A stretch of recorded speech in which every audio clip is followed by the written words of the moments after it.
রহমতুল্লাহ। প্রিয় দেশবাসী, সবাই কেমন আছেন? আশা করি আলহামদুলিল্লাহ ভালো আছেন। তো কিছুদিন ধরে আমাদের দেশের মধ্যে যে মহামারী চলতেছে, তো এই বিষয়ে আমরা সকলেই অবগত আছি। আলহামদুলিল্লাহ দ্বিতীয়বারের মতো আমাদের ছাত্র জনতা দেশটাকে আবার স্বাধীন করলো, স্বৈরাচারী মুক্ত করলো দেশটাকে, জালিমের হাত থেকে আমাদের দেশটাকে বাঁচিয়ে দিল। এই জন্য আল্লাহ তাআলার কাছে শুকরিয়া আদায় করি এবং ছাত্র ভাইদের জন্য দোয়া করি, যাতে তারা পরবর্তী প্রজন্মে যারা আসবে তারা যাতে তাদেরকে মনে রাখে এবং এই দেশটাকে সুন্দরভাবে গড়ে তুলতে পারে।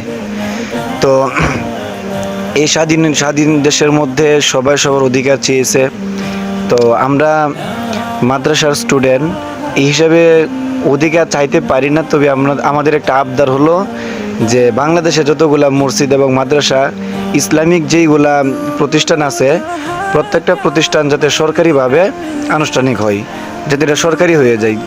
কীরকম যে মসজিদগুলো আছে, দেখা যায় একটা গ্রামে 2-3টা মসজিদ থাকে, তো এই মসজিদ চালাইতে গিয়ে অনেক কষ্ট হয়ে যায়। হুজুরদের বেতন কিংবা কারেন্ট বিল, অনেকগুলা আনুষঙ্গিক কাজ থাকে, তো মানে কষ্ট হয়ে যায়।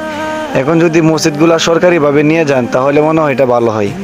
এরপরে মাদ্রাসাগুলো আছে, মাদ্রাসা তো সরকারি করা যায় না, যদি আপনার কারেন্ট বিলটা যদি সরকারিভাবে দেন তাহলেও ভালো হয়। আর মসজিদ যেগুলো আছে ওনাদের যে ইমাম সাহেবের বেতন এবং মসজিদগুলা একদম প্রাইভেটলি মানে যদি সরকারি করে দেন তাহলে দেশের জন্য ভালো, জনগণের জন্য ভালো হবে।